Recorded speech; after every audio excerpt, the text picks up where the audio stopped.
Hey guys, Assalamualaikum. How are you? I hope you all are fine and spending a beautiful day and going with a great health. And in this video, you'll see some eye pencil heel in really beautiful design and different color combination that look really nice and look really amazing.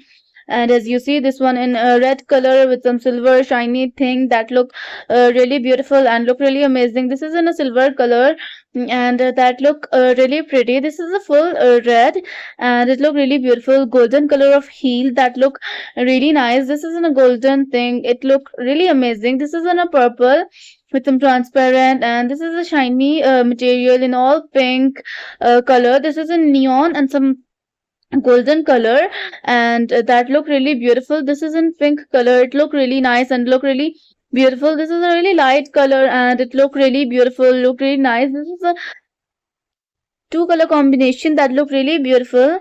And in addition to their aesthetic and symbolic value, high heel requires skills and practice to wear and move gracefully. In performers who incorporate high heel into their acts invest time and efforts into mastering their movement, creating a seamless and captivating performance.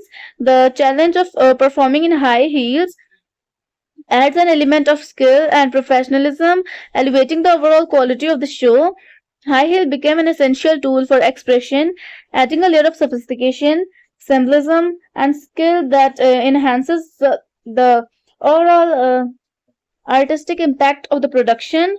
And as you see, this one is a really beautiful design in pink color, a full pink that looks really nice, and really dark color combination. And if you're a high heel lover and every kind of a footwear lover, so on this platform you'll find them a really beautiful design and different color combinations. So do check them and comment below which type of video you want to see the next. If you like this video, so don't forget to subscribe my channel and press bell icon. If you press bell icon, whenever I posted my new video, you will get a notification. So like this video, comment on this video, and share this video. So that's it for today video. I will see you in the next YouTube video. So Allah Hafiz, bye bye, take care, and thanks for watching this video.